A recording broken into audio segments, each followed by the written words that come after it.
Okay. It's on. Just Off to a great start. Yep. So what this is, technically this is our podcast type thing. Kind of like... Stream type podcast Type... thing. It's all of those things combined. So we're not actually streaming at the moment, but it's a stream setup, and we're going to have a conversation about Dark Souls 3, as you can tell. For those of you who don't know. Yeah, it's actually recording right now.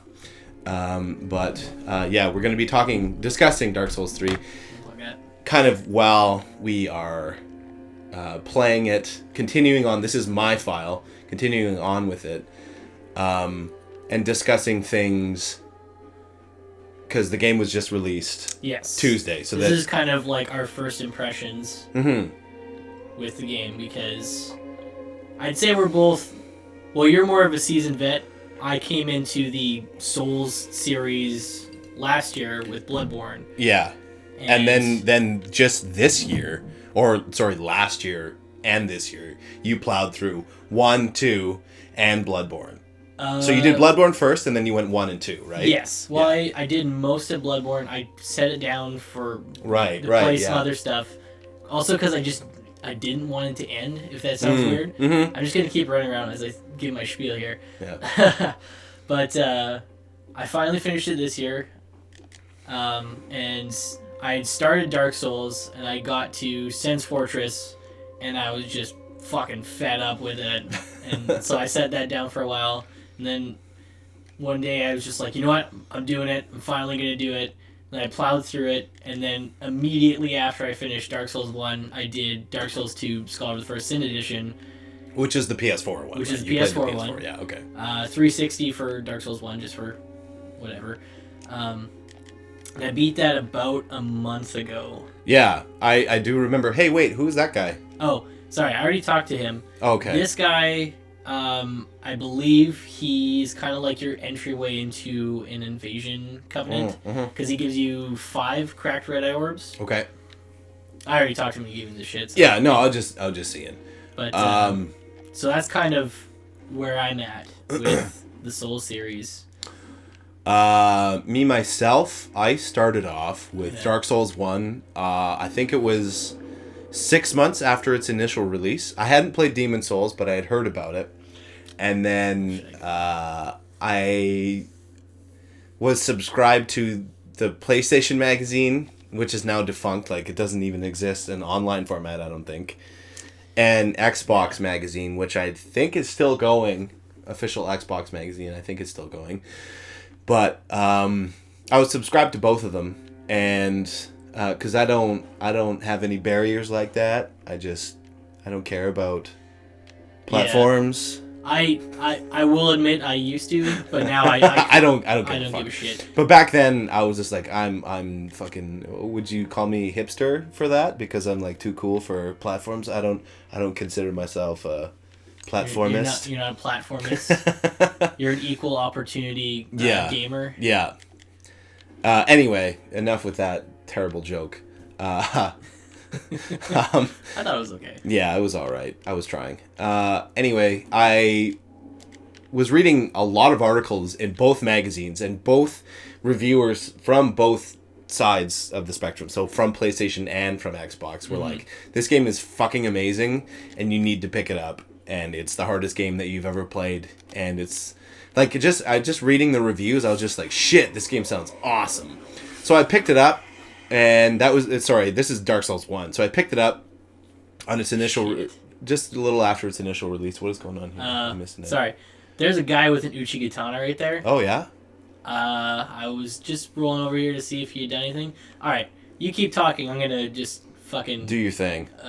Try my best. Oh, fuck. What happened to the shield? Oh, I have a really good shield. Oh, fuck. Well, here's the end of that. Anyway, so yeah, I played through the first Dark Souls, and oh man, our purple screen just took a dive for the worst there. It's worth noting. Yeah, we have a purple screen. Yeah, it's not green. That was like the one monocolored sheet Yeah. we could find. Yeah, that's all we got. We're for now. progressive. Yeah, hipsters of screening, keying, color Let's keying. just move on from this bit. Okay, sorry. Yeah. So with Dark Souls 1, back again with Dark Souls 1. Are you traversing the fog? Yes, there is a fog wall that pops up for a bit and then it vanishes. Interesting. I don't know what the reason is for that, but Interesting. Yeah, that's weird. Anyway, back to Dark Souls 1. I played through it, and I didn't get very far, and I got my ass kicked. Like, I fucking sucked at the game. And I got my ass kicked by, like, the first silver boar that you run into. So that's just after the dragon, like, the first dragon. So that first silver boar that you run into, I was like, this is fucking, like, mini-boss. Like, what is this? And it's literally just, like... He a very is tough enemy. He's like one of the first really tough enemies that you run into. Yet he's fairly simplistic to get past because you can just lead him into that fire and he dies. But skulls, yo. Yeah, we need those. I'm not gonna fight this guy. Yeah, you don't have to, but you could save if him you want to for be later. cool. Let's see what else. Oh God, I keep getting it mixed up. Yeah. Yeah, I do have the great scythe. It's not very... I know. It's not very good at this point in time, but... anyway, Let's want to try something different. I didn't make it very far, and I put it down, and I was like, this game's too hard. Oh, wow, you got your shit kicked. I got fucking wrecked. Yeah, and I just put it down, and I put it down for a really long time. And then I was like, fuck, I should... really play this game because like I kept reading reviews and people are just like, this game is fucking amazing. And I think I actually watched PewDiePie play through it. This is like when I was really getting big into actually like watching YouTube and shit like that. Yeah. And I think I watched PewDiePie play through it and I was like, if he can do it, then I can. Yeah. Oh, so shit. I played through Dark Souls 1, it took me a long time. I think my first playthrough was probably 70 hours. Dark Souls 1? Dark Souls 1. I'd say, for me, it was probably 70, 80. Yeah. Give or take. And I feel like that was a fucking long haul. Like, 70 hours, that's a long time to put into a game. Yeah. But I also... really got a lot of enjoyment, and this is like one of my biggest points of these games, and I actually have it on my notes here, is that I had so much fun playing with other people and doing the old bosses over and over again. So you're in that area and you're kind of that level, and you just play that boss, you just grind that boss over and over again. And I'd get up to like 200k souls and just like keep grinding that boss in that area that I was available at. Ooh. Shit. And I get so much enjoyment out of that. Even playing this game, and it's like... I did it again. I did it again. There's... at this point in time, there's a lot of people still, like... Well, it's new. This game's only like 4 days old. 5 days... 5 days old? Yeah, 5. 5 days old. So this game is 5 days old. And there are tons of people playing online right now. And that's, I think, the biggest thing, is that when I picked up Dark Souls 1, like, there was barely anybody playing. Yeah. Even though it was just like, it was not too long after its release, people really didn't know about it. I'm just guessing because, and also PlayStation Network was pretty shitty back then as well.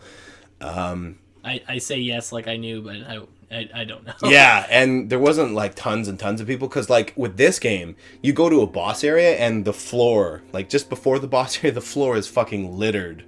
Like, literally, just everywhere you look. Stains. Yeah, it's just, the ground is glowing with fucking bloodstains and with summon signs. They're just fucking everywhere. Like, if you're playing online, there is fucking bloodstains, and before a boss area, there's summon signs everywhere. And notes everywhere. You can look around Firelink, you can see notes everywhere, too. I think it's good, like, right now. I will say, well, I bought it, like, the morning it came out because I was hyped for it and stuff.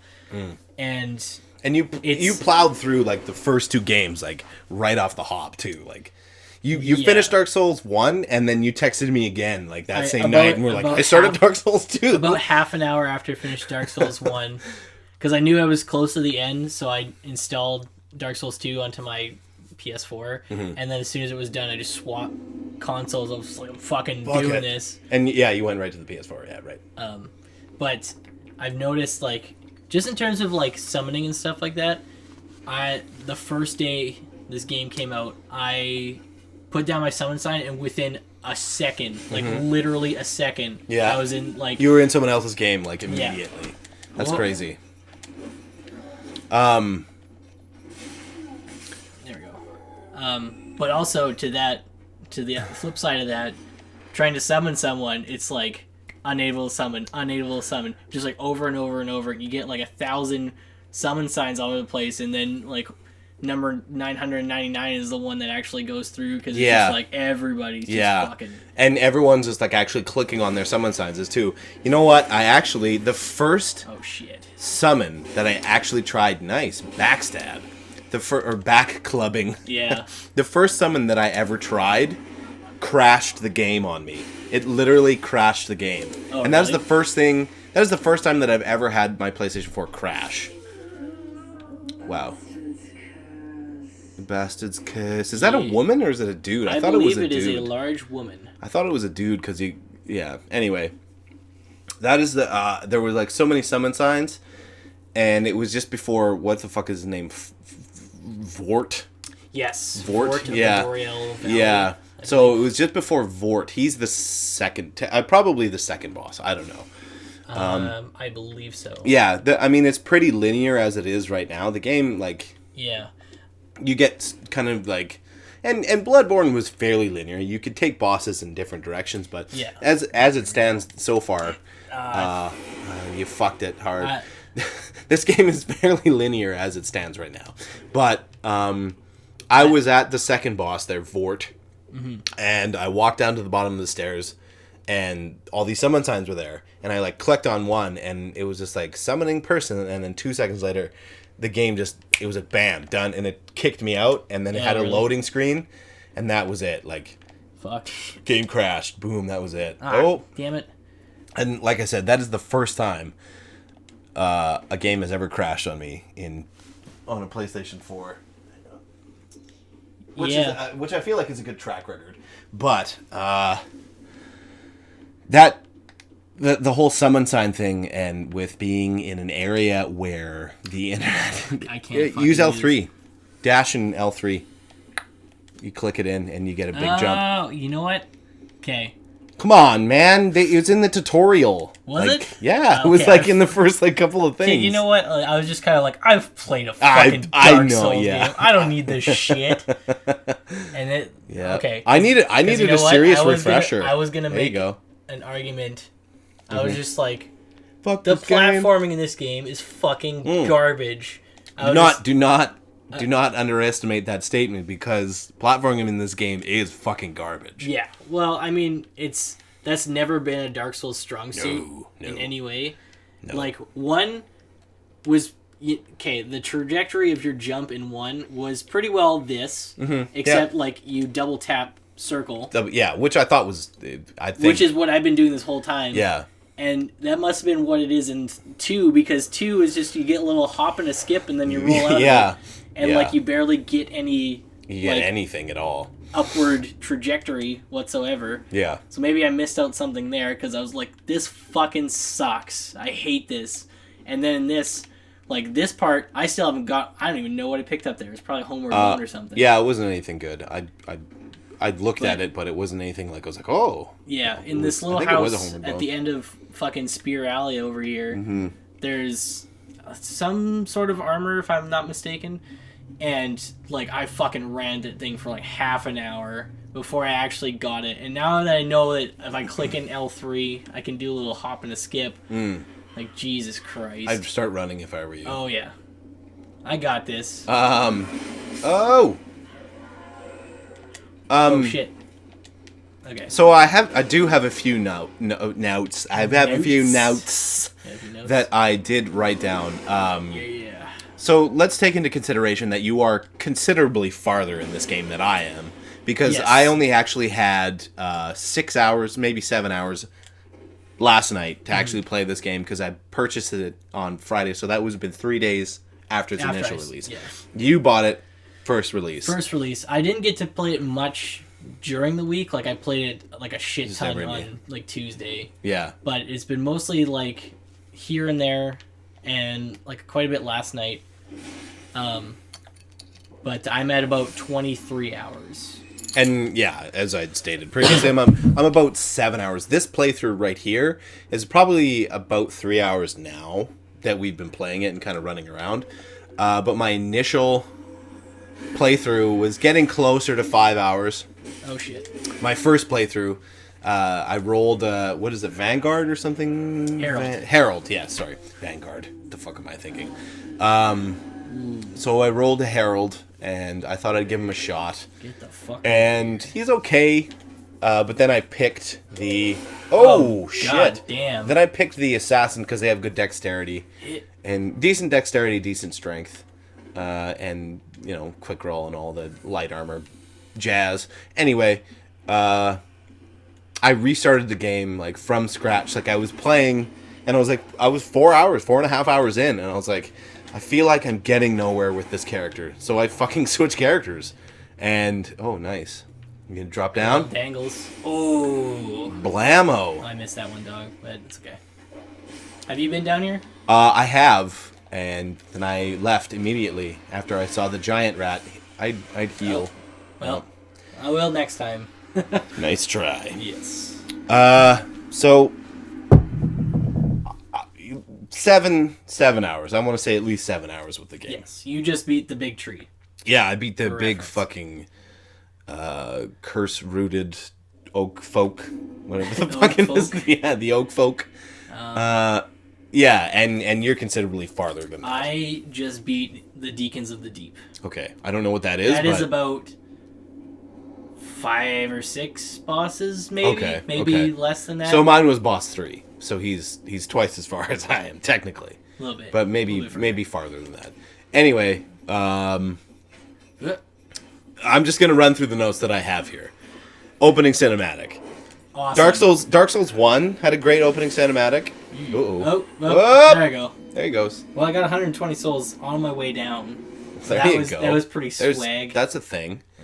Opening cinematic. Dark Souls 1 is great. Dark Souls 2, even better. Yes. Like Dark Souls 2 opening cinematic is fucking amazing. Yes. That was like the initial release of that game. Like before it was released, they called it the trailer, like gameplay trailer. It wasn't a gameplay trailer, but it was like the Dark Souls 2 trailer. Cinematic trailer. Yeah. And when they released that, I was like, good fucking god, this looks amazing. And then when I actually bought the game, and it actually came out, and I sat down and like my mouth was just, I couldn't. I was looking at the game, I was like, I'm fucking so excited to be playing this game, but it just looked absolutely fucking amazing. This one, yet again, it's better than the last. Like, amazing, absolutely amazing. And then, oh, I'm dead. with showing off my skills real well. Yeah. Oh, you got fucking pitchfork. I got just gangbanged. Riggedy wrecked. But I feel like, in a way, the intro to this one is kind of the most like straightforward, I guess I want to say, in terms of like where it's kind of leading us into our narrative and stuff. Yeah. It's kind of all within like one. Because with Dark Souls 1, it's kind of like, oh, here was the battle, and now here's where we are now, sort of thing, and kind of showing all the different people and stuff. But it's kind of like, it feels like it was like a single timeline, if that makes sense. Because it's like, it shows like the little dudes walking towards, and the bell ring, and then everyone's coming out of their graves and stuff, and then you come out of your grave. Yeah. And I kind of like that, because it's sort of... Well, it gives your character a purpose, right? Yes. And in the other games, it's just like, here you go. Yeah. Ooh. Careful now. Man, I'm just... Oh. I was trying to make a point about this area, and I'm trying to get to it. Ah, fuck. Okay, anyways. I kind of like that it's, like, it doesn't jump all over the place. It's very, like, within the moment, I guess I want to say. Yeah, I can see what you're saying there. Like, because it's kind of nice to get, like, backstory and, like, kind of set up, well, like, all the areas and stuff like that. I don't even know where I'm going with this at this point, but... No, I completely understand, because actually all three Well, Dark Souls 2 doesn't at all. But the first Dark Souls game, the opening cinematic is like, here are the bosses that you're going to look forward to facing. And that's what this game did too. It's like, here's what you're going to look forward to facing. It's like, here is the backstory to Lordran. Yeah.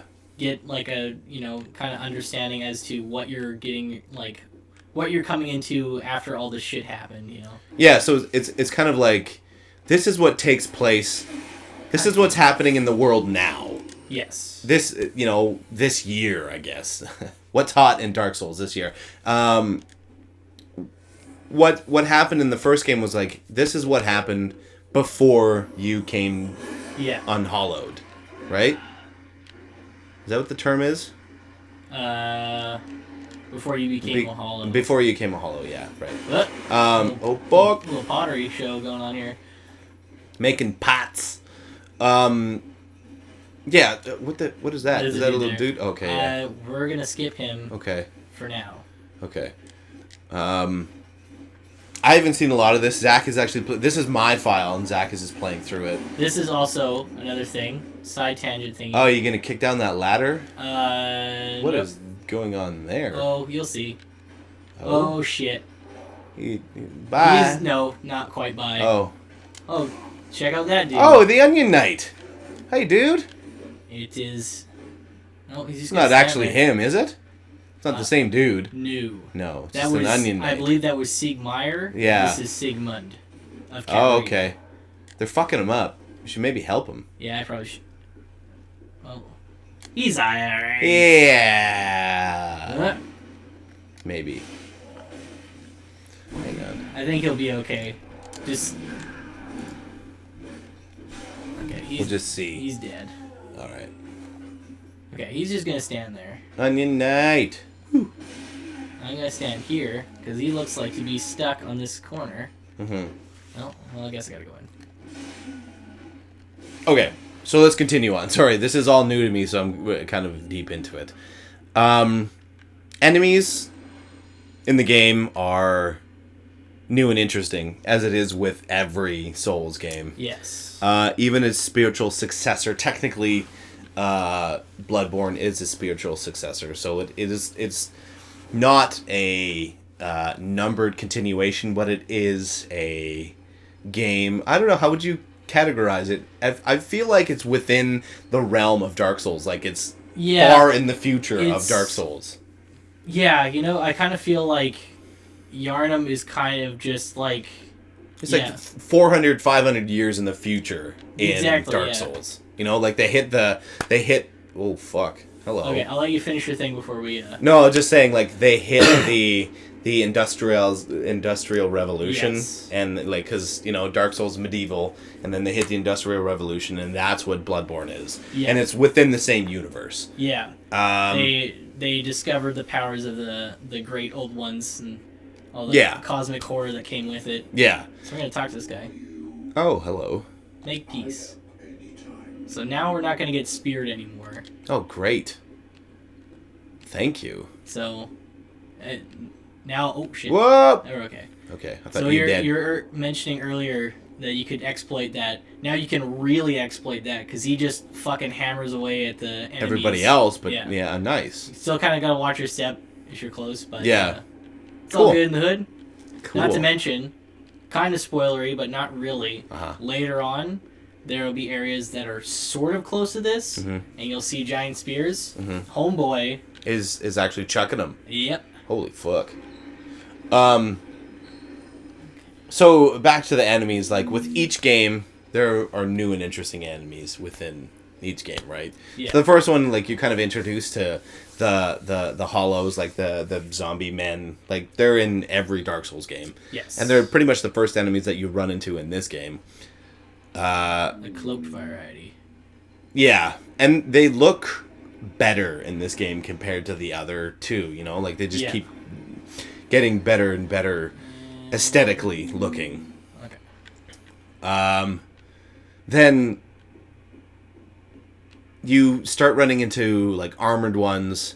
Then you see the dragon, and it's reminiscent of the dragon from the first game. Yes. But it's different in a way where it's like there's dragons that are dead. Like yes, these are dragons of years past. You know, corpses strewn about, sort of. Yeah. Which you see more. Well, not like a ton more, but you do see like at least one more, to the point where I'm at, anyways. Just even in that first area, there's like 5 of them. Like they're just everywhere. There's I want to say at least like 2 or 3, yeah. And then there's. But if you look off in the distance, you can see more of them strewn across like the actual castle. Yeah.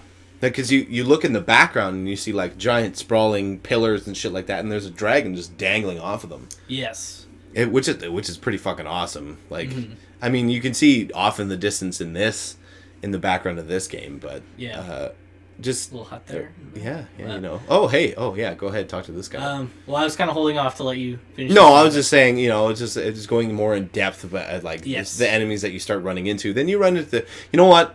Actually, they introduced the first boss, much like in Dark Souls 1. This first boss in Dark Souls 2 is a little ways through the game, actually. Yeah, you actually have to, like... It's actually go to the boss. Because the first boss is the last giant, if I'm not mistaken. Yeah. And that one is, you actually have to fight your way... To him. You still gotta fight your way... It's like 3 huge areas before you actually get to him. Because it's like, you go through the tutorial area, and then you're in Majula... And then you have to go to the area where the giant is, where what's his name is, and then there's the actual area where the giant is. That's correct. Yeah. So it's a long haul before you actually get to see the dude. Yeah. Whereas Dark Souls 1, it's like, hey, here's the Asylum Demon, go to town. Yeah, it's pretty much your first introduction into giant monsters. And then in this one, it's like, it's here's the same deal. Iudex Gundyr. I don't know how to say it. Yeah. It's an exotic name that escapes my. That probably the people who created it can't even pronounce it properly. Yeah. Yeah, it set the stage. It's more reminiscent of Dark Souls 1, and this game is really reminiscent of that, because Dark Souls 2 was completely different director. Yes, directors. Directors, oh really? Yui Tanimura. Yeah. And there was another guy, and I can't remember his name, because Yui Tanimura was kind of like the head of the Scholars of the First Sin edition, but they still credit like the entire... people that, like, you know, the normal credits for the regular Dark Souls 2, and then they do the credits for Scholar of the First Sin. Oh, okay. And for the Dark Souls 2, it was Yui Tanimura and another fellow, and then the lead on Scholar of the First Sin was just Yui Tanimura. Oh, okay. Who I believe at the time was head of FromSoft, I think. So... Interesting. Well, he... Maybe we'll discuss Dark Souls 2 later, but yes. At the moment, this game is... Yeah. Go for this, yeah. Sorry. I skipped some dialogue where he's just like, I need to get on the roof, but I don't know how. And that's because the elevator's 2-tiered. You gotta say, Sigmund. Pass me one of those brews. Fuck, I gotta catch up. No, don't worry about it. You gotta drive still, so... Wow. I will say there is a reason I'm angling the camera like this. Okay. And I will pan away from this. Do you see that humongous beast? Okay. You can't really see him too well. I can see it, yeah. He's kind of an ashy dragon dude. And I can't remember if he reminds me of someone from another game. I can't really see him that well. You don't have the binoculars, do you? No, I don't. But he kind of looks like the Taurus demon. Yeah, Taurus demon-esque. Yeah. But he's all ashy. And later on, there's another kind of mini-boss such as this that's very Asylum demon-esque, especially with the weapon. He's got like that kind of clubby hammer thing going on. Yeah. So... let's do this. Okay. I'm probably gonna die, but my homeboy is gonna... He's gonna help you out? He's gonna help me out. Home, boy. They're raping everybody up in here. Have you seen that fucking video? It's like... Hide your kids, hide your wife. Yeah, hide your kids, hide your wife. Is this a boss, or is he just a dude? He's just a dude. dude. A fucking enemy. Does he respawn? Or is he one of those enemies No, he's one of those enemies that I should probably look where I'm going. He's got the berserker, or not? What the fuck? It's not the claymore. Oh, Sigurd. Sigurd. I thought it was Sigmund. I would suggest using my S stock because it is actually Good. it's +3, I think, at the moment. Oh well, that would probably be good. Yeah. Anyway, so let's move on. So the enemies new, cool looking, yada yada yada. We've discussed that. That's. I mean, that's kind of a given. It's going to be that way because different. It was a different team for 2. Yes. And then for the Bloodborne and 3 was the same team under director Miyazaki, right? Yes. Okay. So I feel like under what's his name? Yui Tanimura. Under his direction, it took a different turn, and it was Dark Souls, but it wasn't Dark Souls. Yeah. If it was a game under like. Not Dark Souls. Let's say it's not. I don't know. If it was like a like Desolate Souls or something, you know, like spiritual successor type, then it would have been a fine game. But if it said Dark Souls 2 and it wasn't Dark Souls, that was the biggest problem. So I'm looking for a spear right there. this is Dark. Oh, I died again. So Dark Souls. I'm really not showing off my skill here. Yeah, it's okay. You're gonna die in this game. It's a given. But Dark Souls 2 I felt like it wasn't a Dark Souls game. Bloodborne comes out, I was like, this is Dark Souls. Yeah. And then Dark Souls 3 comes out, and I'm like, okay, this is Dark Souls 1, just, you know, like the brand new version of Dark Souls 1, which is totally awesome. Mm-hmm. And I feel like it has things that maintain the Dark Souls 2, so it's kind of a continuation, but it's hard. In my mind, I feel like instead of having the total travel, like the first moment in Dark Souls 2, you hit Majula, it's just like you can teleport wherever the fuck you want. Yeah. Same deal here. You hit the Firelink Shrine, and you can teleport wherever the fuck you want. Well, I mean, within the areas, right? That within the areas that you've been to, that you visited. But the thing is that you hit the Firelink Shrine, and that's pretty much as far as you can go at that point in the game. And then you have to teleport to the next part, which I felt like it was kind of removing itself from Dark Souls 1 and Bloodborne, because Bloodborne you had to walk everywhere. You couldn't until you made it to that area, until you actually walked to that area, you couldn't teleport there. But this game, it's like you have to teleport to the first area that you need to go to. Yeah. Which I didn't care for that. I didn't understand it. It's like, why can't you just make a path that goes up to the fucking castle? Like, yeah. I didn't understand that. I mean, I guess I kind of understand within the context of, like, the narrative and such. Yeah. Yeah. Because, you know, you're however far away from, like, where you need to go. Like, it's pretty far removed where you are. Yeah. Like, coming out of the grave to where you're going. Yeah. But at the same time, it's just like, yeah, you know, it's just... I guess it's like a... I don't know what I'm going at here, but... Yeah, I understand what you're saying, because it's just like you're placed in the area instead of exploring it. It's just like you get to the Firelink Shrine, and it's just like teleport to somewhere completely different. And that was one of the absolute biggest strengths of Dark Souls, was like going, like starting here and then just going, and eventually you'll come back. Yeah, like you make it back around. There's at least like 3 times where I was like, "Holy shit, I'm back at Firelink Shrine!" Exactly. Like, holy shit. And like, how did I get here again? Yeah. Yeah. Just because the world is so well interconnected like that. Yeah. And Bloodborne was the same way. Bloodborne's pretty close, I'd say. And this one, it's not until a little bit later on that you start getting some branching paths and stuff. Mm-hmm. Like, it's pretty straightforward where you have to go. Yeah. For the most part. It's fairly linear. And I was explaining that earlier. Like, it's fairly linear when you start going. Like, you hit Firelink Shrine, and then it's like you teleport to the high wall of Lothric, and then from there it feels like it's just pretty straightforward. Yeah. Until we got here. Like, this is as far as I've been. Uh-oh.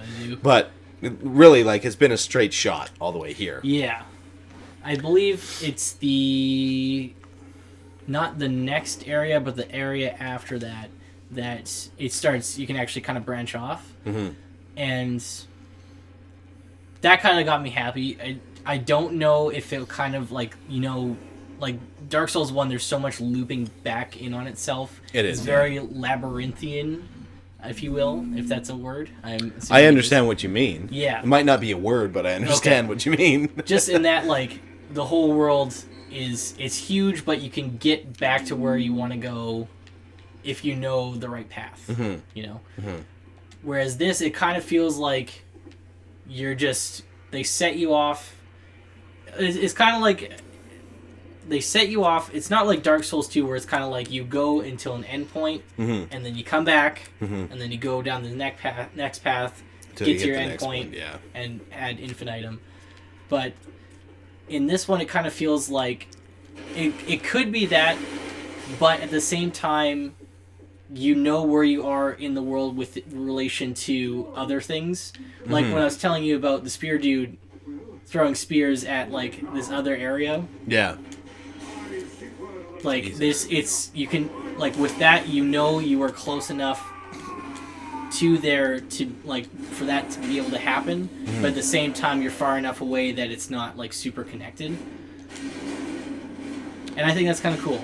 But, yeah. like, no, I completely understand what you mean. Oh, fuck, this is crazy. I will say I did try to chop off his tail. Monster Hunter style. Yeah. Or even Dark Souls 1 style. Yeah. Nope. Oh. Am I alive? You're not, yeah, you're alive. I'm alive. No, I'm dead. you're dead. This is also like, yeah, it said the Tauros demon, right? That's very...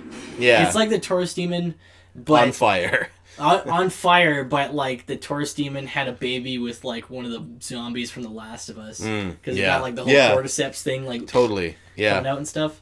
Totally. So, yeah. That's... I don't know exactly where I was going with that, but we kind of covered the whole enemies thing, and, like... Yeah. One of the biggest things leading to the conclusion of the whole enemies thing was I really noticed that... Oh, shit. That's not what I wanted to do. This game... I'm not sure if they wanted to use it as an added... Ouch. At all. I'm trying to do weapon arts, and it's not working. Oh, you almost had a backstab. But I'm not sure if they're trying... Maybe you can backstab these guys because they have that plank. I don't think you can. I'm not sure if they tried to make this a... Ooh. Already died here.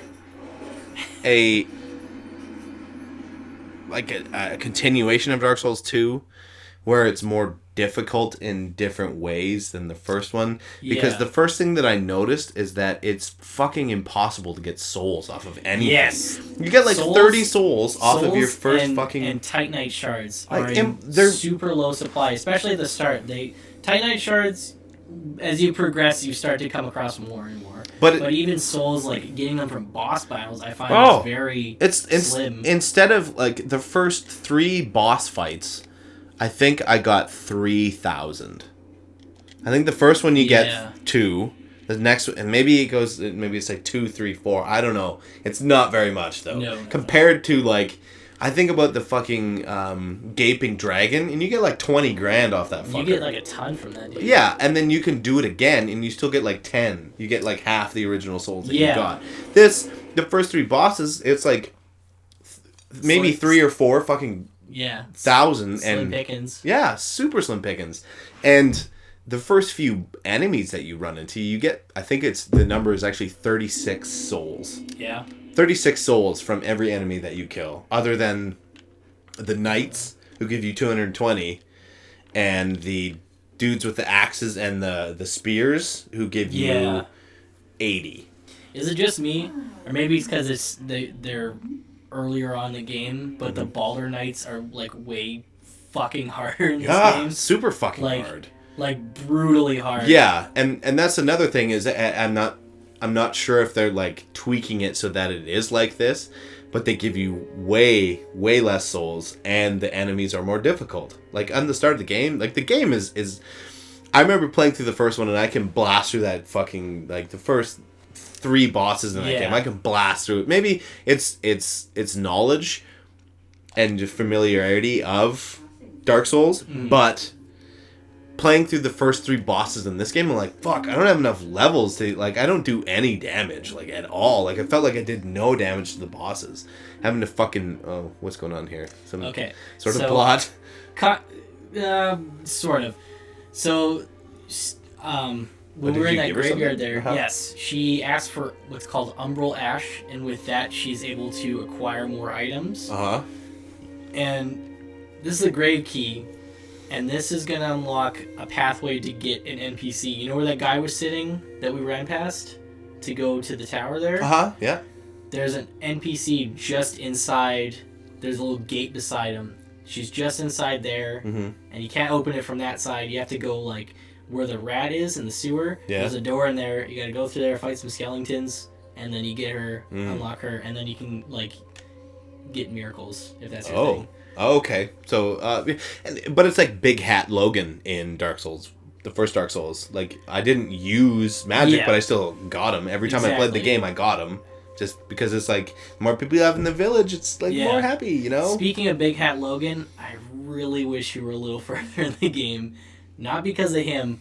There's just some other stuff that has to do with him. Yeah. I mean, this really is like my first impressions, like my immediate first impressions of the game. You obviously have more experience with all this stuff, but it actually, the two we discussed these, the 2 notes that I have is cheap on souls and item drops.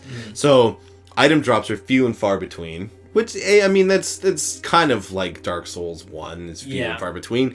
But the souls thing it really bothers me, because getting through that first couple areas, it feels like it's fucking impossible, because you're trying to level up and you have like 1,500 souls and you're like, I can get 1 level. Maybe I can carry this sword.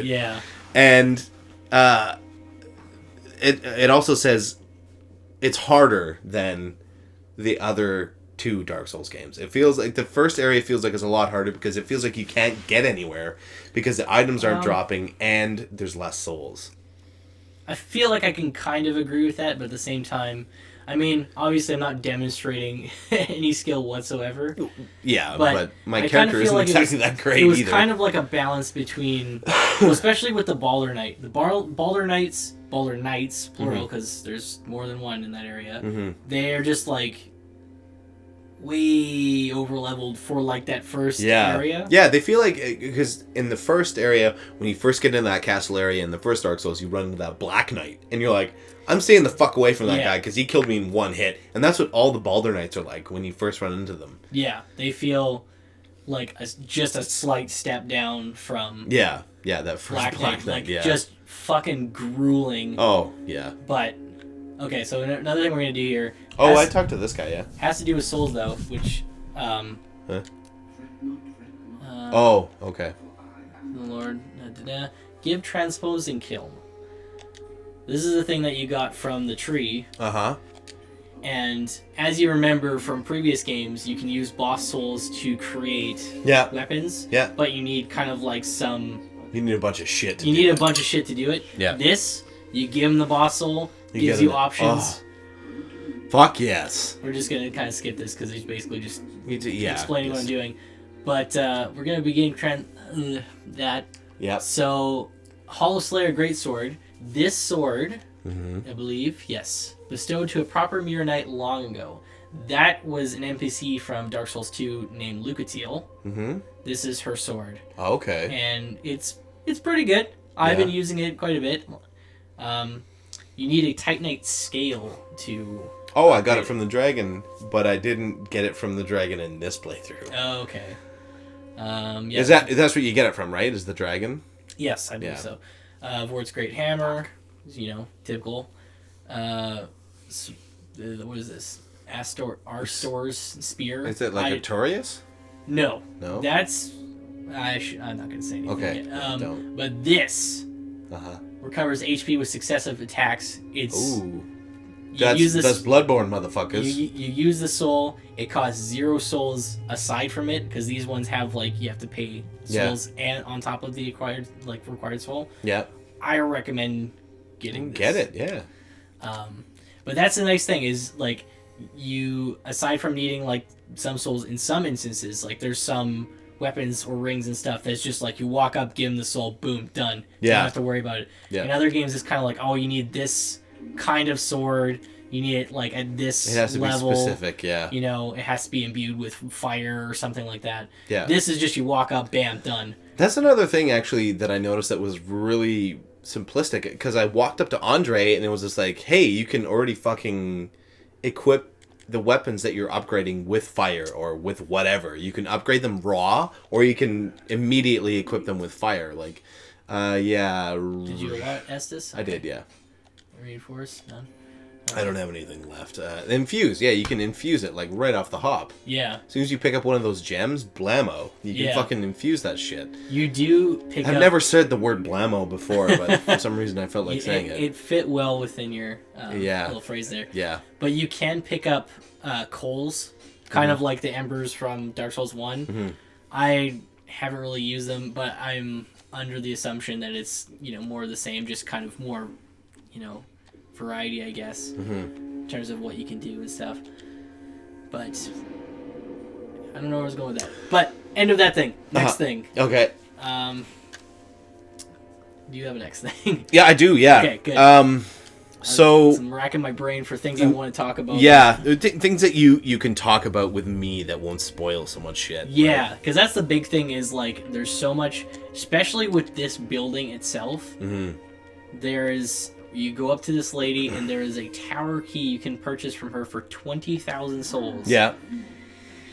And it's just like, you just run up to the top of the fucking Firelink Shrine and it's like in that area. Right? Yes. Yeah. And there's a lot of shit up there that is very, like, good. And there's a lot of shit that's, like, has very heavy lore implications.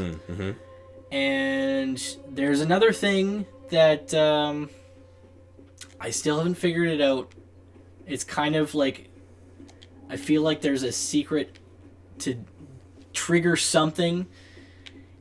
I can't really get into it, but okay, it's like, maybe we'll do a second and maybe a follow-up when I continue a little further, because there's something up there that you can kind of, I guess a good way to phrase it is manipulate it so that the circumstances kind of change.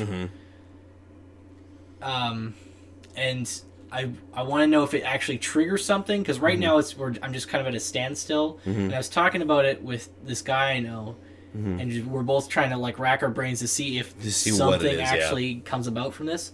Also, if you remember from Dark Souls 2, nice! There's a giant, a dead giant. That's crazy. Yeah. I never noticed that before. Also, I'm sure you've noticed, though, like, that lady I was talking to, she is one of the old firekeepers from Dark Souls 2. Yep. Which that was like, holy fuck, I didn't know that was going to be in this game. Yeah. And then when I was running up there, I was like, that's a fucking giant. Like, that's crazy. Yeah, shit. I never noticed that before. That's crazy. Yeah, sorry. Anyway, to move on to the next topic is Dark Souls 1 had absolutely, well, especially on the PS3, has absolutely horrific frame rate issues. Yes. Dark Souls 2 is better, but it still has pretty bad frame rate issues. Bloodborne is comparative to Dark Souls 1 and Dark Souls 2. Dark Souls 2 it runs fucking magnificently. Yes. But Bloodborne it takes a real dive. It feels like Dark Souls 1, and this game feels like Bloodborne, but it's a little more consistent. Yeah. There's some serious frame rate issues. I don't know what it is about these games, whether it's the engine or whether it's like the models or what they do. I'm not sure what it is that they do to make the frame rate so inconsistent and sloppy. Yeah. But that's one of the... I don't think it's really true to what you're seeing us play right now, to what the frame rate is. It's been pretty good so far. It's been pretty good, but I've just been kind of glancing at the screen, and I noticed that maybe the capture is a little bit behind, or it's a little chuggy. Yes, the capture is a little bit behind from where we are. Yeah, and it's a little chuggy. I noticed that it's a little... like there's a different frame rate compared to the capture that we've got going and the actual game. But the frame rate in the game is decent enough. Yes. And I feel like that's an improvement for Bloodborne, because there's some areas in Bloodborne where you're watching a fucking Excel slideshow. Like, it's just like, I don't know if I ever had it, like, no, that you bad. never really? Where would Oh. you say you had it that bad? Really random moments. Places where that would never happen before, it would just happen. Okay. There's actually one video in the Bloodborne playthrough, and it's in the Yarhar Ghul... Oh, no. Where do you fight the fucking One Reborn? That's Yarhar Ghul, isn't it? Yeah. It's at the Blood Moon phase Yahar Ghul. Yeah, it's in Yarhar Ghul. It's at like the I think it's the chapel. Anyway, I was just like running up to the bonfire, not the bonfire. What the fuck's it called? The lamp. Yes. Running up to the hunter's lamp. Is it the hunter's lamp? Is that what they're called? I think it's just called lantern. Yeah, lantern. Anyway, I was just running up to it, and then all of a sudden it was just like just chugging. Yeah, like I was just like chugging out of nowhere, and I was like, well, that's never happened before. Why in the fuck is it chugging? But with this game, it's kind of consistent in the areas where it actually is chugging. It's just not chugging randomly. It's obvious that it's chugging in areas where there's obviously high populations of enemies or really dense geometry or something like that, you know. And that's one thing. I don't know if it's any better on PC. A lot of people say that it's the frame rate issue on Dark Souls is a lot better on PC, but people said that Dark Souls 2 was like unplayable. Dark Souls 1 was unplayable. You need DS fix to get it running. Oh, okay. So my thing with Dark Souls 1, to interrupt, did they have Dark Souls 2 on PC? Yes. Did it come out? Okay. Dark Souls 2 and Scholar of the First Sin both Oh, have nice. PC editions. Okay. We'll continue, sorry. But for me, Dark Souls 1 got pretty abysmal, specifically like Blight Town. Mm-hmm. Oh. That's kind of like the most even place for frame rate. What's the area where you collect like the first Firekeeper's soul, and it's like in the it's not the catacombs, but you like go down where the ghosts are. Oh, New Londo Ruins. Yeah, the New Londo Ruins are fucking horrifically bad. That's also bad. There's an enemy there. He is really fucking hard. He's got a cool sword. It gives you frostbite, but I have not. That dude's like, what the fuck is his name? Vort. It's very much like Vort, I believe. Well, they're both from the same. I think it's Irithiel or something like that. The Boreal Valley. Yeah. But they're from the same place. Mm-hmm. He's very hard. I don't know how I beat him the first time I did. Mm-hmm. So this is probably gonna go really shitty. Let's fucking do it. Okay. Grab this the thing. item, yeah. Ember. Sweet. Because I need to... Oh, you know what? Maybe I can get past him and get the door open. Yeah. Yeah, I guess I can. He does have a sweet sword, though. So it's like the charcoal demon in fucking Dark Souls 1 as well. You can just run past the big dudes. You won't be able to light the fire. Oh, wow, you can. Yes, you can. Nice. There you go. Rest. Swag. Please do. Sorry, going back to my thing. Yeah. Dark Souls 1 really bad. Dark Souls 2 wasn't so bad because the Scholar of the First Sin edition makes extreme improvements in terms of... What the fuck? Oh yeah, it's like one of the fucking reject Wizard of Oz monkey dudes or something like that. Yeah, totally. And so it wasn't like so bad for me because it was... If it didn't run at like 60, it was probably somewhere around like 50, high 40s, and it still looked good. Yeah. Like it was noticeable it dipped, but it wasn't like, you know, just it wasn't fucking just like blaringly obvious that, you know, it fucking single dipped. digits, you know. Yeah. So that wasn't so bad. Bloodborne, it was really, for me anyways, the biggest like frame rate dip area was Old Yarnum. When you're coming over the bridge and like the werewolf dudes are kind of like walking towards you. Yeah. It's like that area was like the part where it starts like stuttering quite a bit. Yeah. And I think the forest is another area too. Like when you get into the village and the it was the Forgotten Woods. Yeah. Yeah. Or Forbidden Woods, yeah. But yeah, it wasn't like, it was just kind of like those areas, and it wasn't like a bad like stutter or anything. Yeah. Like it was noticeable, but it was like still playable. Yeah. Yeah. And I'm not saying this game like as it stands right now, I haven't noticed like horrible frame rates. It's been fairly consistent. There have been, of course, drops, but Yeah. I'm not sure whether I don't know whether it's running at 30 or 40 or 48 I'd say or whatever. It's probably hovering around 30. Yeah. I wouldn't say more. I'd say cap is 30. 30. Yeah. I agree with that as well. I don't think it, because I was thinking about it and I was like, if it's stuttering and dropping frames like that, it's not running anywhere near 60. Yeah. So I would consider 30. Yeah. So that was pretty much like that was one of the biggest things that I had noticed. Another thing, like with Bloodborne, though these games are they're hefty. The reason why they're hefty is because there are sprawling areas where there are no load points at all. So it's kind of like actively loading the next area that you're walking into. And sometimes it will kind of load assets into the area. But most of the time, you run into an area and... Shit. Sorry. Guess who that is? I missed it. Recognize her from Blighttown? Oh, totally, yeah. Is that Mad Mary or whatever Mad the fuck Matilda, her name? Yeah. Is that totally... That's her? That's... Nice. I believe it is. Mad Madigan? Let's From Willow? Do you know that movie? I haven't watched that movie in fucking like that's Val Kilmer when he was still fucking awesome. A decade and a half. Mad Madigan. Let's open up her weapon thing because I believe it says.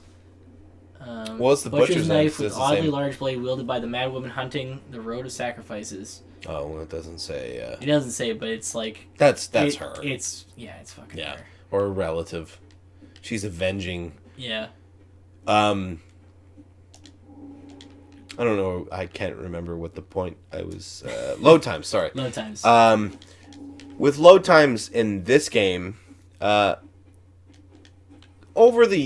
like when Bloodborne was first released, holy fuck. Yeah, it was quite a long time. You know what? It felt like it was a lot longer than it really was because they just gave us the logo, right? So they gave you that logo and you're staring at that logo. Maybe it was only for 4 or 5 seconds.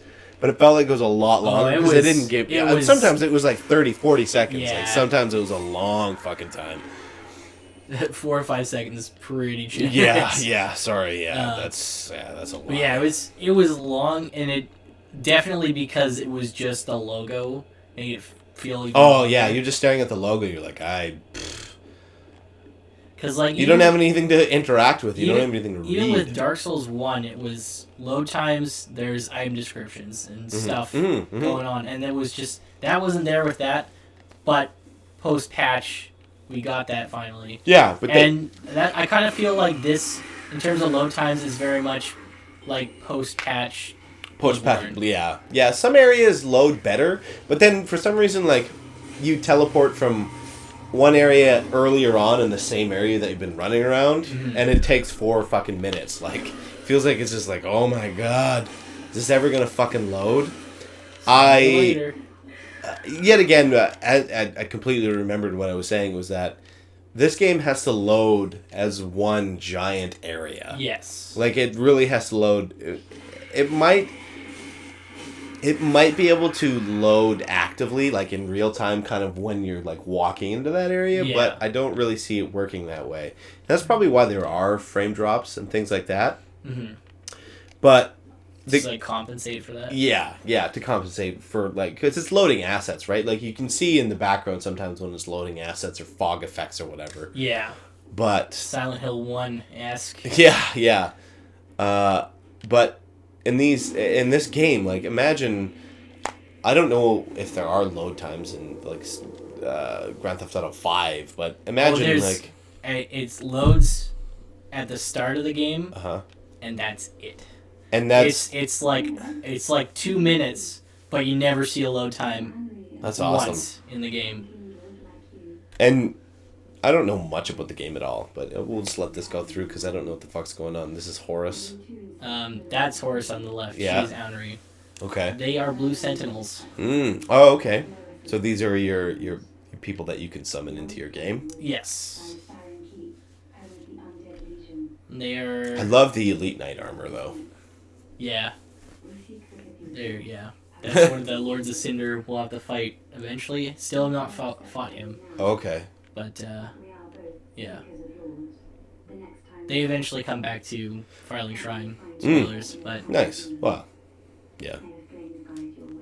So she's done her spiel. We're going to talk to this guy. And he's just going to grunt at us. Blue Sentinels. Nice. Thank you. You pass me another one of those blues. Sure. Oh, hey, we got an achievement for it, too. Exactly. Thank you.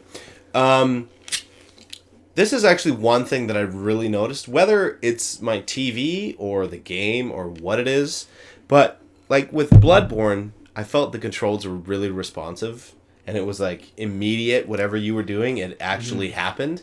With this game, I find either I'm getting input delay or I'm getting extra inputs on top of what I'm actually doing. Yeah. Like, whether I'll be like trying to heal and just nothing happens, or I'll try and heal and I'll heal twice, or I just want to attack once or twice and I'll get like 3 or 4. Like, I'm not sure whether it's my controller, whether it's the TV, or whether it's the game just overcompensating for how many button pushes. Like, I'm never mashing, but sometimes I'll double tap. You do lose track if you're and, like panicked or something. Yeah, you know? But sometimes I'll just be fighting a regular enemy and I'll double tap and I feel like I'm just like, keep going or nothing happens at all. And I feel like, because Dark Souls 1, like every button press that you did, it pretty much accounted for that. Like if you pushed fucking heal 3 times, it was just like heal. If you jumped while attacking, you would do your jump and then you would attack upon finishing. Exactly.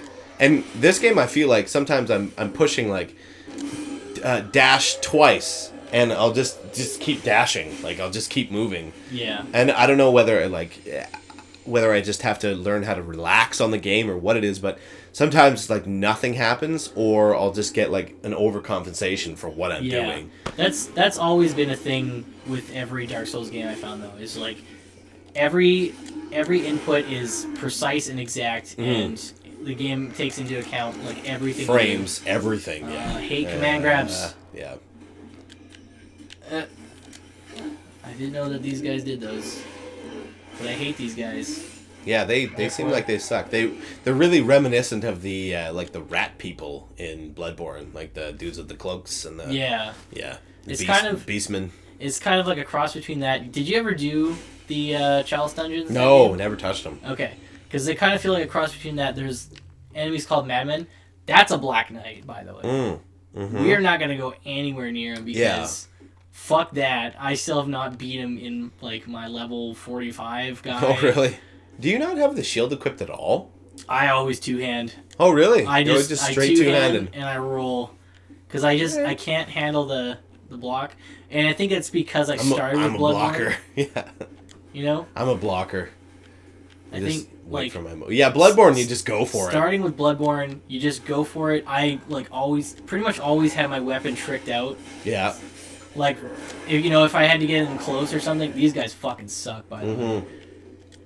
They're just holding trees. They're just holding they're holding parts of trees. There's enemies later that have full trees that try to hold fucking trees. Like whole fucking trees. Wow. And they just try to smash you. Just get away from them, dude. They're fucking your day. I know. I'm trying my best. Let's get this thing. Titanite shard. Nice. There you go. Now we're starting to get into getting them. Titanite area. What are these things? That weird mushroom people? They are from Dark Souls 2. Are they? I don't know if... I don't remember them.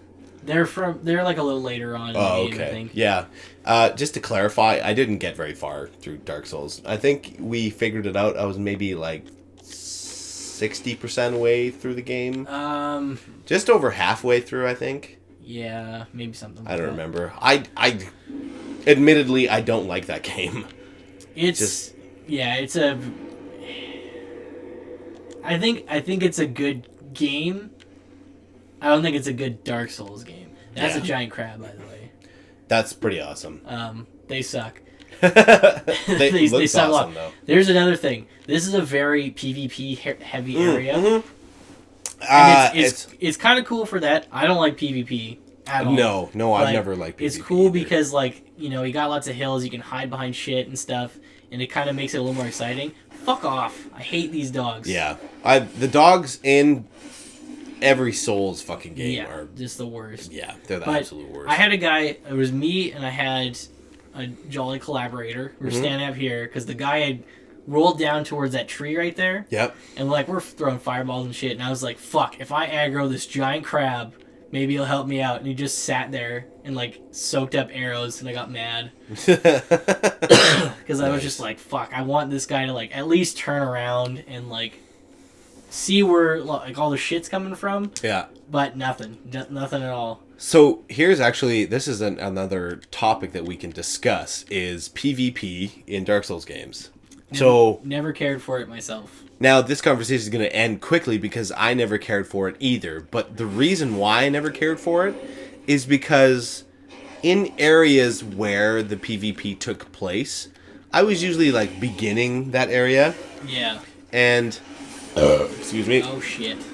So you just walk into that area, you're like, I've got humanity, I'm ready to fucking rock and roll. Yeah.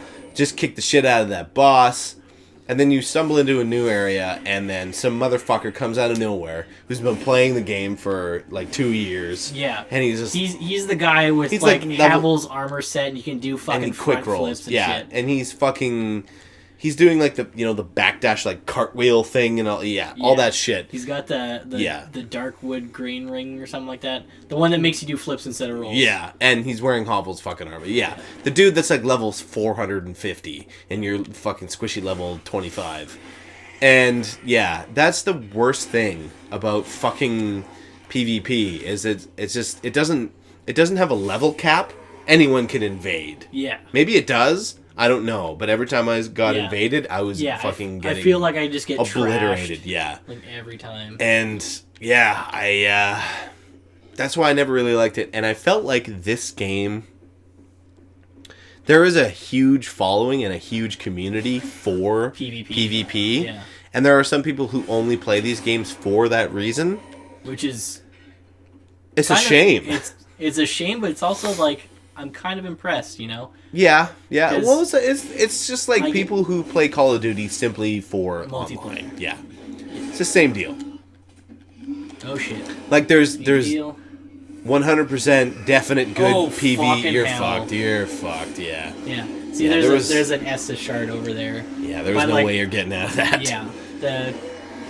At least the fucking bonfire is like right there. I didn't know that bonfire was there until I'd beaten... There's a boss just like a little ways up. Yeah. I'd beaten that boss, and I was coming through just to get like items and shit like that. And some guy's like doing like the whole point at the bonfire. I was like, oh shit, there's one like halfway through. Yeah. I feel like this game has a good level of bonfires, like good bonfire placement. I feel like they're everywhere. Because I was playing through this game, and like in the first couple areas, like I was running through and be like, in Dark Souls 1, you wouldn't run into any bonfires, then you have to run through the whole area and fight a boss. Yeah. And then I'm like running through and it's just like bonfire, and then the next like 20 steps I'm like, there's another bonfire here. I must be getting close to a boss, and then like a couple steps more I'm like, oh, there's another bonfire. I feel like there's fucking bonfires like just in abundance in this game. I feel like they're plentiful, but at the same time they're not well placed. They're not well placed, but they're plentiful. And there's like enough adversity in between that it doesn't feel like unwarranted, I guess. Yeah. You have to fucking achieve getting to the next bonfire. Like it's not just a fucking breezy walk through the meadow. Like you have to fucking slog through some shit. Yeah. But let's get this. Whoa, that guy loaded in weird. Oh no, it was his cross that loaded in weird. Let's fucking get the fuck out of here. I also find that if you actually are online, like if you have your humanity, if you're on if you're kindled, yeah. If you're kindled in this game, that assets load crappier because it's loading everything for online as well. So things don't load as well. I don't know if I've noticed that. But I don't know whether it's just my shitty internet or what it is. Yeah, my internet's also... Yeah. I think our internet is jacked where we're from. Yeah. I think my max download has, like, the highest I've ever got is 4.9 megabits. Wow. Or is it megabits or megabytes that we're getting? I think it's bits. I don't think it's bytes. No. 4.9 megabytes would be fucking amazing. Yeah, it would be sweet. No, I think it's megabits, and then my upload from where I am, because I am in like the north part of town, I guess, technically. And that's pretty far, and we get shittier internet than a lot of people. It's my upload speed, the highest I ever got is 0.36. I think the highest upload that I've ever got was 0.4, and we're guaranteed 0.5. Yeah. And I literally live across the street from the fucking internet provider. Yeah. I'm no word of a lie. Like, the servers are literally across the street. And 0.4. We're guaranteed 0.5, but we get 0.4. This was a bad idea. Yeah. Is this a boss? This looks is a like a boss. What is that? This... Oh my god, it's Big Hat Logan! Yes, this is what I was talking about. Badass. See if I can do it. I managed to solo this boss. You might be able to. Last time. I know some people on that Discord server I'm on had trouble with this boss. Oh, get up. Um, I think this is a boss that looks like... You know what? It still stands true. Stay the fuck as close to them as you possibly can. Just like any Dark Souls boss. Just stay close to them. I do find that, like, because you know when you roll into a boss to, like... Sometimes you get hit by stupid stuff. I feel like that's, like... It's a lot more challenging now to do that. Yeah, I think with Dark Souls, like, really... Fuck. I'm not joking here. Dark Souls was easy mode. Bloodborne. Bloodborne was easy mode. Like, really, like... I should probably put on that ring. There we go. There you go, yeah. Bloodborne was not... Whoa. There we go. Okay, if they have blue... Oh, you want fake. purple. Purple. Okay. Oh, that was a one shiza. shot. Yeah, that was... I rolled right into that. But I honestly think that Bloodborne was easy mode. It was not... It was... And they purposefully made it that way because they made it so that it was more accessible to the general public. Yes. With this game, they said, fuck the general public. These people are playing Dark Souls. Well, here's the thing that I read, is that he did want to make it more accessible, but not in the gameplay department. Oh. Gameplay is still classic Dark Souls. Mm-hmm. You gotta Really? learn. You gotta learn how to do it. Yeah. Otherwise, you're fucked. Yeah. But in terms of like item descriptions and just, you know, a better understanding how things work, better explanations. Lore is still vague as fuck. Yeah. That's a given. Yeah. But like in terms of just like actually understanding how things within the world works without actually, you know, putting your hands on the controller, in that regard, that's where like accessibility comes in. But in terms of like gameplay, it's like, yeah, it's still fucking hard. Good luck. Yeah. You're gonna bend to our rules, and you're gonna like it. Yeah. Well, yeah. Yeah. That's true. So, and I think that rings true because like they do give like the rings and stuff like that. I feel like they're properly explained. Like some of them are pretty, you know, straightforward, and you kind of understand what they do. Like like the blue Tear Storm ring. It's like, oh, you get better defense as you know, as your life drains, you get better defense. and stuff like that is pretty straightforward and understandable. But like there are some weapons and like items, like consumables, that's not. You just got to use them to kind of figure out what the fuck to do. Yeah. But in this game, I feel like they're properly explained, and that's kind of where he wanted it to be more accessible. Well, it makes... I mean, there's so many vagaries in fucking Dark Souls 1. Like, there's so many things you just like, what does that mean? It doesn't mean anything. Yeah. Like, there's some things that they're like initial purchase. Well, like some of the gifts. Like, what was that fucking gift? You tell me that you texted me the story. You better tell me the story. So there's a guy. I'm in this Discord server for this guy on YouTube. His name is Eruption on YouTube. His channel used to be called Boku no Eruption, but now they're called Arcadia because there's, you know, a bunch of them now. So shout out to Austin. But he started a Discord server to kind of chat with like fans and stuff like that, and game with them and stuff.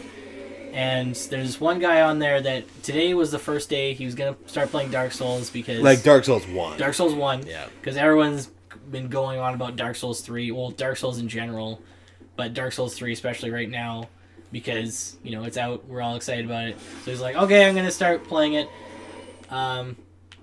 And he's a fellow that really likes voice chat. He's very Boisterous. he likes to. I think he conveys his thoughts better talking than text.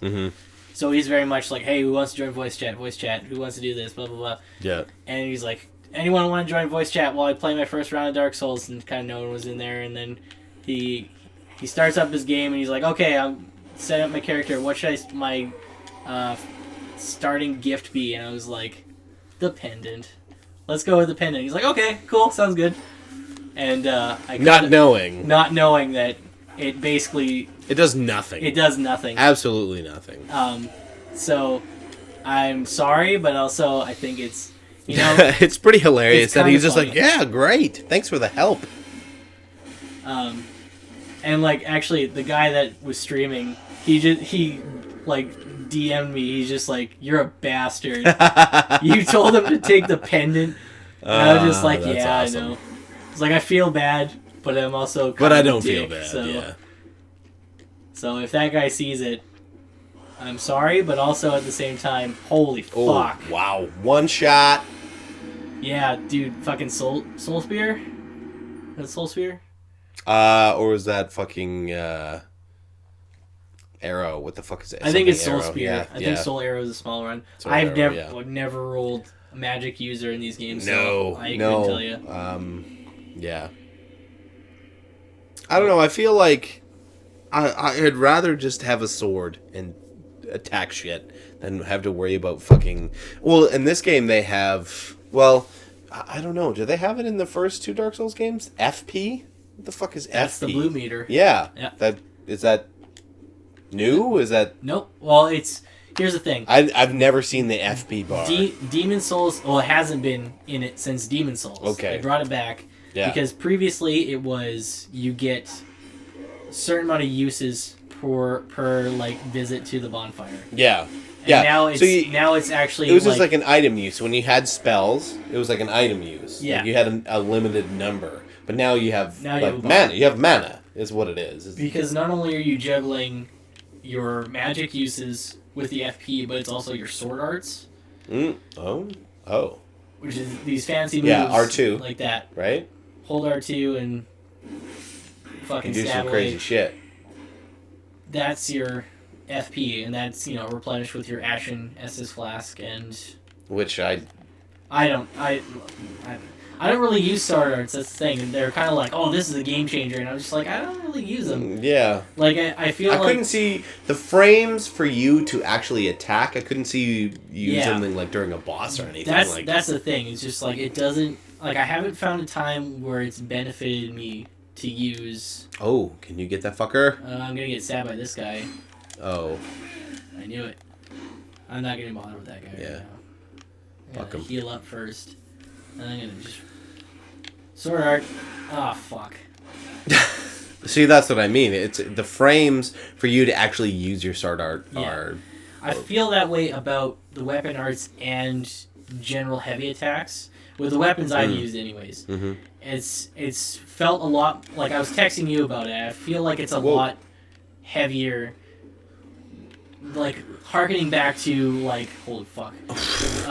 Harkening back to like Dark Souls 1 where it's just like you really just gotta load that fucker up and then and just go for it, yeah. Whereas Bloodborne, you load it up, it didn't feel as long.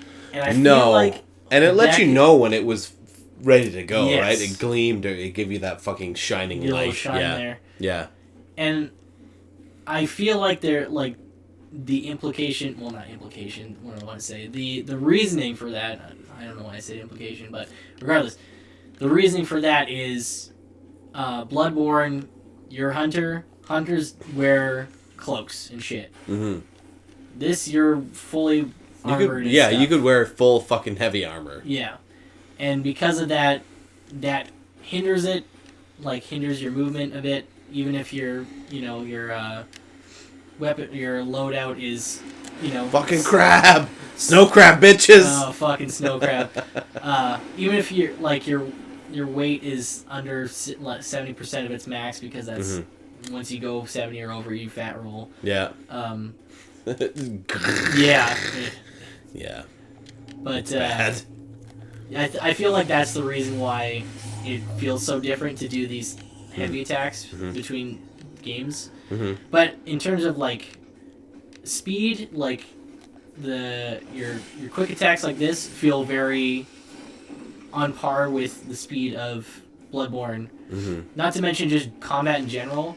But the thing with that is they quicken the combat, but as opposed to being as opposed to being like risk reward like Bloodborne was, because you go in, you attack, you're aggressive, but you have the chance to regain. How am I still fucking alive? heal. That has happened to me so much. The magic pixel, man. Yeah, that's how I survived. The fucking was it the Four Kings? What are they actually called in Dark Souls 1? I think it is the Four Kings. Just Four Kings. Yeah. Okay. Yeah, I got magic pixeled and I was like, ah! And I just like ran away, healed, and then finished that boss. But that's amazing. Yeah, you go from risk reward, where you can get hit but you have the regain system, to just risk again, but the combat is much quicker. Yeah. So you gotta like strike a balance between how you want to approach things, because you can go in quick. Oh, that's probably why I can't go there. Get over here so I can fucking poke you. Jesus Christ. Hey, that's an unlit bonfire. Now it's lit again. Yay! Yeah. So yeah, you kind of like combat is quicker, but you still kind of have to approach it classic Dark Souls style. Because if you go in guns a-blazing like Bloodborne, you're fucked. You're like oh, big time. And that's the Dark Souls way. You cannot go guns a-blazing. You have to know the battle before you actually go into it. Yeah. With with Bloodborne, you could just you could really just go blasting in there, swinging as hard as you can, and you could win it. Yeah. And yeah, it's a totally different ball game. It has the same feel, but it's a totally different ball game. Yeah. Yeah. So I suggest we give it one more go at the boss, and then after that we do a little wrap up. And because what I was gonna do is there's two guys over here. I was gonna sneak by them, or try my best to sneak by them, because they fucking giant there crowd. You go. Grab some armor. Okay, because this guy's got a big club. And that guy has a big sword. And I want to sneak by them. Is that the dude from like the collector's edition? Descend. Okay. He's gonna fall down. It's all good though. Oh fuck! Was that him? Yeah, that was him. He's but dead, still, collect the shit. Yeah, man. I'm probably gonna get his club. Please. Oh, no. Okay, he's dead. That went so much easier. If only I'd done that the first fucking time I'd done this. Because I had like a guy summoned in, we're just doing this big fucking ballet of violence out in the field there. If I'd just gone down the ladder, you're fucking dead. It would have made it easier. Okay, so there's the thing I want to say about this area. So you remember Blighttown. Yep. You remember the Forbidden Woods. This is a combo. You probably don't remember Amada's shrine. Yes. It is all those things combined to a baby of just shit. Hate and not shame. To mention, as far as I know... Broken dreams. Yes. As far as I know, the frame rate's better in this area, generally speaking. But as far as I know, there's no rusted iron ring. You need a fucking rusted iron ring because there's leeches. There's giant leeches. Because this is kind of like the level of depth for the first bit. But this area you have to extinguish a flame, extinguish several flames in order to open a door to go to a boss battle. Well, there's a thing, and then a boss battle, but point is... and this is the area... You know how I was saying there's guys with like full trees? Yeah, this is the area where it is? Yes, they are in specifically the parts where it's deep. And that fucking sucks. Because Shrine of Amana, I was just like, it's just water, but there's dudes fucking shooting like soul spears and shit, or soul's arrows, I think. And like other dudes was just like big bulky swords and shit. Just like all over the fucking place, and you gotta somehow manage your way across, and it's just deep, and there's no rust iron ring, so you're just fucking slow as shit. That sounds fun. But this is the same thing, except you get poison all the time. And it's like Blighttown, sometimes you just gotta get fucking poisoned. You just gotta go. And I hate it. But aesthetically, it's kind of nice. Yeah. It's looks great. It's very creepy. It's very... There's a lot of crucified corpses. Very Bloodborne in that regard. Yes. There's a few things that I've noticed that are very Bloodborne in this game so far. Which is... It feels good. It makes me warm and fuzzy inside. Yeah. It's just like... Because Bloodborne happened to be one of my most... Like, the... pinnacle of gaming in 2015. Like, that was my favorite video game of 2015. Same year. It's unbelievable. Like, I couldn't put that game down. Probably top 5 for me. Maybe top 10 now. Because it was just like, once everything clicks, and it's the same thing with Dark Souls. Once everything clicks, it's just like, fuck yeah. Yeah. You know? Yeah. You get it, and you just roll with it, and... You want to continue playing it. Exactly. You don't want to put it down. That's because I beat Bloodborne like 4 times. Like that's and it's not like new game plus. Like that was restarting from fresh. Like just and trying different shit out, playing it like. There's no game that I've ever done that with, other than like Silent Hill 2 or something like that. But it's just like, and it within the same year, which. I don't know. There's something about there's something about that where you go, I'm gonna play. I just finished this game, and I'm gonna start a brand new game. Yeah.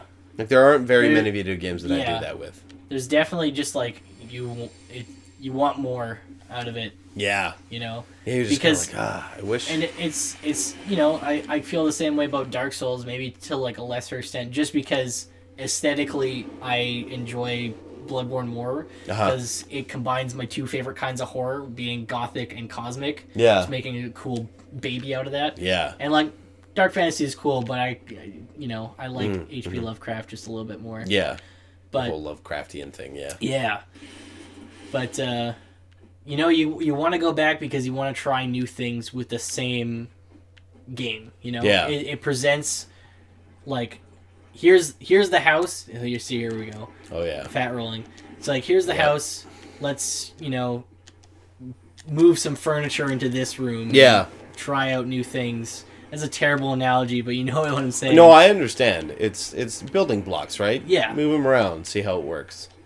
But it's just the aesthetic of Bloodborne and the art direction. The art direction in that game is fucking spectacular. Yes. Like with dark fantasy, you said it. It's pretty much like it's dark fantasy.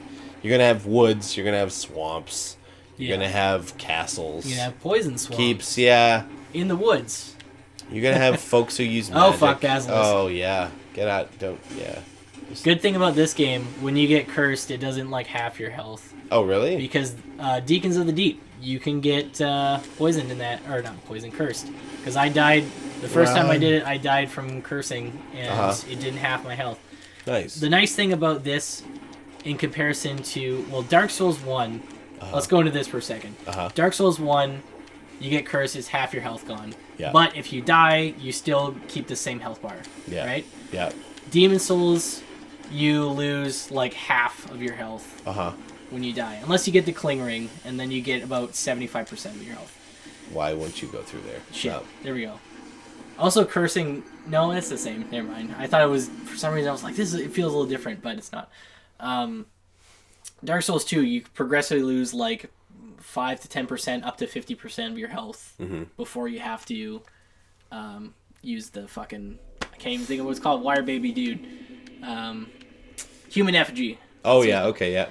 And in this, it's you lose about maybe like 20% of your health, and then it's just like that's it, and that's fine. I like that probably the most because it kind of like it suits the game the most with just sort of like without having an inhibitor like that. Exactly, like it's saying that this is a challenge, but at the same time it's not as punishing. Yeah. It strikes I a good felt like it balance was between, pretty unfair in Dark Souls 2. Yeah, it kind of got that way, but eventually, like, with Dark Souls 2, eventually you're just, like, fucking swimming in human effigies. Yeah. That and, like, if you... The point where I quit the game, like, I wasn't getting any human effigies at all. I was constantly stuck at fucking half health, and I was just like, fuck this. Yeah. Like, you eventually get, like, a ton, and then there's a point when you do Shrine of Amana, if you fulfill certain, like, I guess, obligations, if you want to put it that way, you can unlock this area that, once you're out of human effigies and you don't have any in your fucking bottomless box, you can go there and you become human again. Oh, wow. It just, like, it does that for you for free. Well, that's pretty awesome. And also... Well, I never hit that area, so... Also, if you get all 4 crowns, which includes, like, the 3 DLC crowns, so you beat Vendrick and then the last bosses of 3 DLC, I believe you don't go hollow anymore at all. Oh, really? But well, I never beat Vendrick because it was just, like... Because that's another thing, it's like, you need to fulfill certain obligations in order for it to be, like, doable, because you need to collect at least 4 giant souls. I'm gonna die here probably. Yeah. In order, because giant souls take down his defense by 50%. He starts at, like, his defense is like times 32 to start with, then it goes down 16, then 8, then 4, then 2. And just, like, trying to fight that guy is just such a slog, and he hits like a dump truck, so... And, like, that sounds fun. I tried to, like, see if people would... Hang on, go to your right. Is there an item right there? Great. No, mine. It's just a reflection of Yeah, the... I think there was, the but I muck. got one. But yeah, it's just, like, I tried to see if I could summon people in, and it's just, like, nobody's there.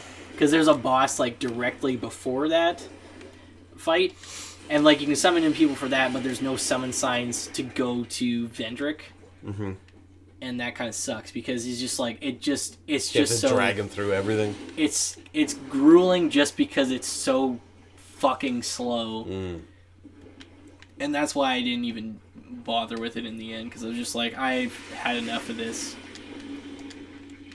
But, yeah. Sounds fun. Yeah.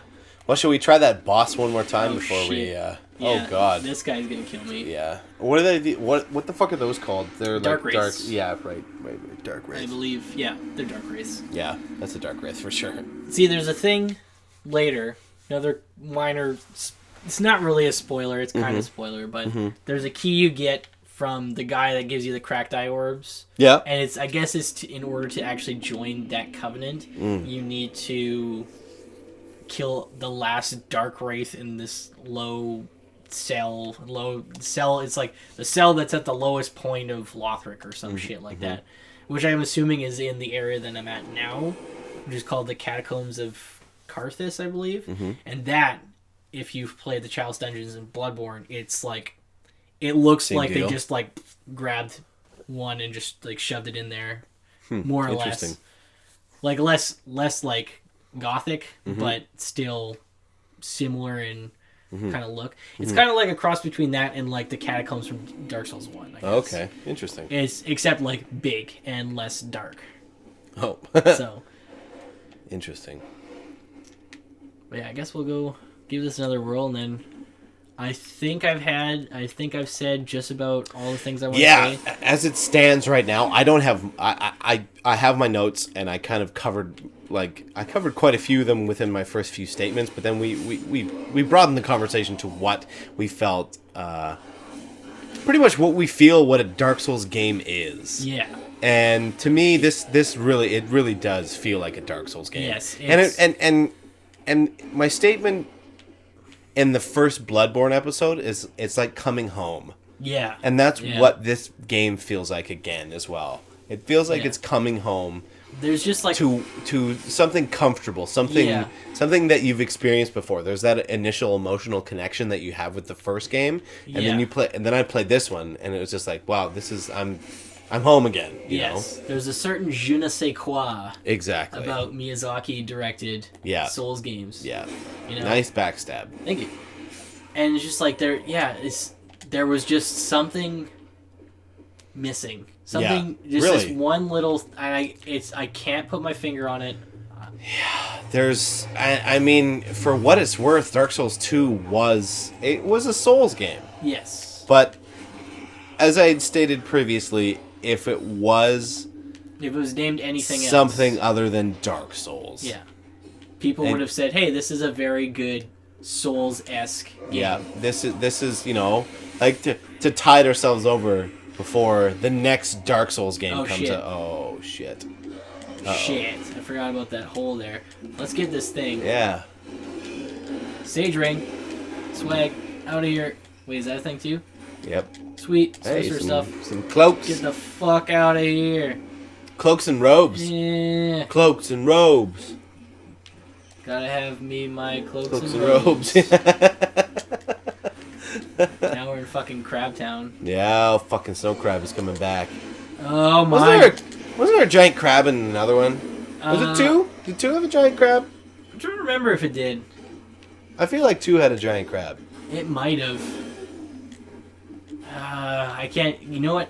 That's the thing. It's like I beat that game like a month ago, and details are already like slipping. I don't. It's been years since I actually fucking picked that. Well, how many years ago did that game come out? It came out 2014. 14? Yeah. So 2 years ago. That's I haven't played it in 2 years. It's crazy to think that like there's been ostensibly 3 Dark Souls games in 3 years, and like. True enough. I guess like if you want to put it one way, like quality has definitely gone up.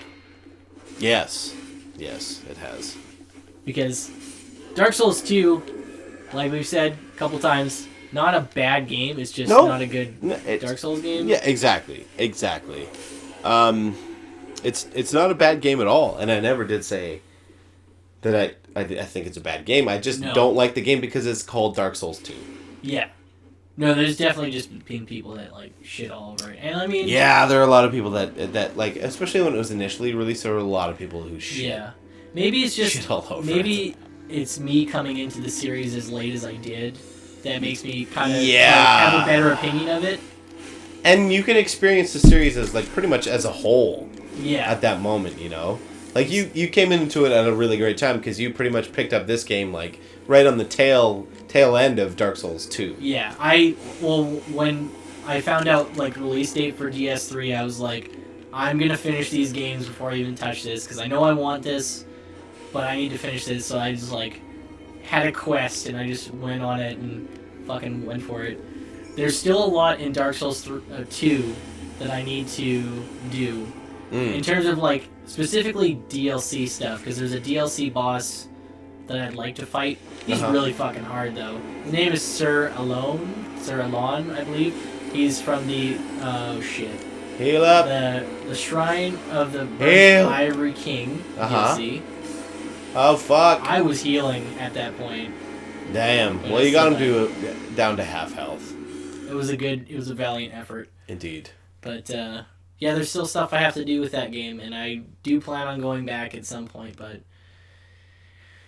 this game's out, and I want to play it. Yeah. And I don't want to do anything else. So yeah. I definitely think that we should have a part 2 to this series. I agree. It might be sandwiched in between maybe something else that we've been playing or something else that we would like to do. I feel like next time, because this is like for those who don't know, which you probably will by listening to this is like a first run for us. Yeah, this is the first attempt. We've never done any, I haven't done any like podcasty things. Nor have I. Well, I should say any that I'd like to talk about. Yeah. But, I think when me and Zach do anything together, we actually do it in long form takes, such as this. But we never done anything that's just like single topic take. Yeah. Because like usually when we record things, it's like we just turn on the game capture and the microphones and we just play. Yeah. And then we'll just chop it up. And it's kind of evident in our episodes how Stay Red works. But with something like this, like hopefully we kept on track. I think we did. This is it's very new to us, so at least it's very new to me. I think my big thing, saying this now, my big criticism of this podcast is I was playing games and at some points, I kind of wish I'd spoken up more. Like, Yeah, I'm happy that you were kind of like the moderator here, yeah. and that you're just like, here's the topic, and then I was like, okay, we I can go just from go. there. Yeah, yeah. I kind of been like, hey, next time maybe I'll be the one that brings up shit once in a while. Yeah, Maybe you'll well, be the guy that plays, and I'll be the guy that. There you go. Yeah, we can switch off. Maybe we'll.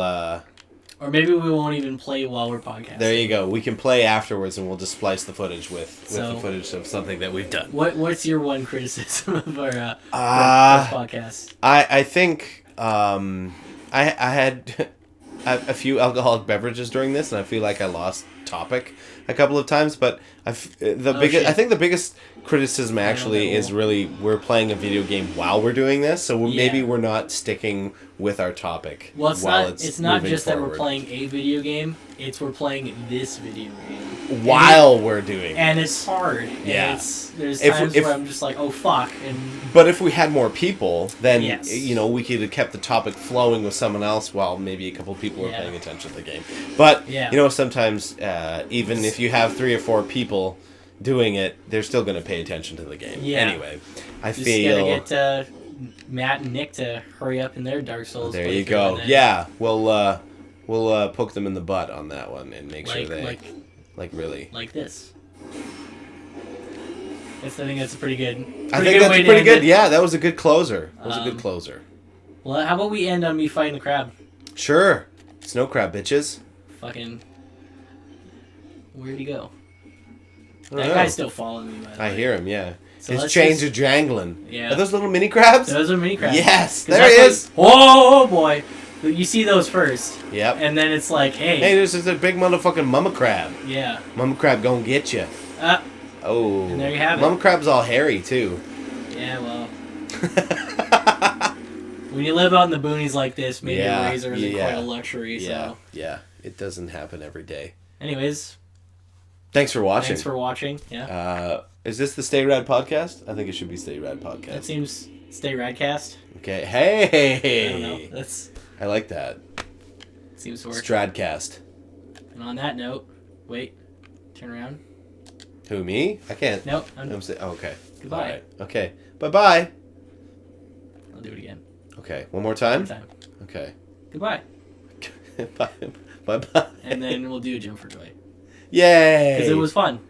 Indeed. All right, now let's stop. This is really okay. This is the official end.